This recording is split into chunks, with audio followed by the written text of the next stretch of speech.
ACB CID police కేసులకు భయపడమని అరెస్టులను సాగించి YS Jagan శక్తిని ఆపలేరని మాజీ మంత్రి అంబటి రాంబాబు తేల్చి చెప్పారు.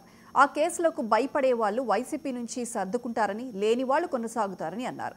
వికృత చేష్టలు చేస్తున్న రెడ్ బుక్ రచయిత లోకేష్ దుస్థితి రాబోయే కాలంలో చూడబోతున్నామని జోషం చెప్పారు. పోలీసు కేసులు గాని ఎన్ని పెట్టుకున్నా భయపడే ప్రశ్న లేదు. భయపడేవాళ్ళు సర్దుకుంటారు, ధైర్యంగా ఉండేవాళ్ళు నిలబడతారు. నిలబడి పోరాడటం జగన్మోహన్ రెడ్డి గారికి, వైఎస్ఆర్ కాంగ్రెస్ పార్టీకి వెన్నతో పెట్టిన విద్య.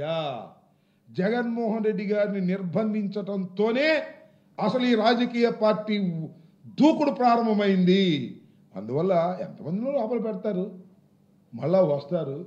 కొంతమంది వెళ్ళారు కదా, వచ్చారు.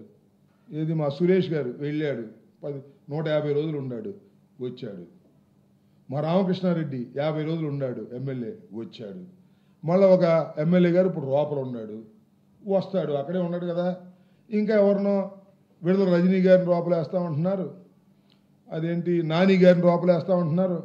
అప్పుడప్పుడు ఎవరో ఉన్నాడు విజయవాడలో, నిన్ను కూడా వేస్తాం అమ్మటి అంటున్నాడు. ఎవడు భయపడతాడు చెప్పండి, నాకు అర్థం కాల.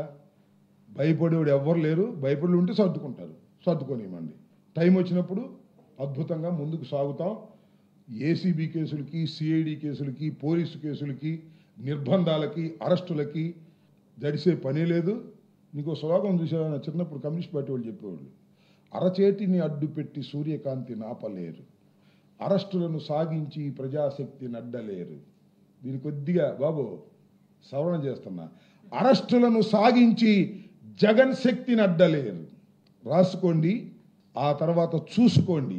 ఈ 4 సంవత్సరాల్లో ఈ వికృతమైన చేష్టలు చేస్తున్నా, పోలీసును ఆయుధంగా ఉపయోగించుకొని వైఎస్ఆర్ కాంగ్రెస్ పార్టీ మీద దెబ్బతీయాలని ప్రయత్నం చేస్తున్నా ఎర్ర బుక్కు రచయిత చంద్రబాబు నాయుడు గారి కుమారుడు లోకేష్ గారి దుస్థితి రాబోయే కాలంలో మనమే చూస్తాం.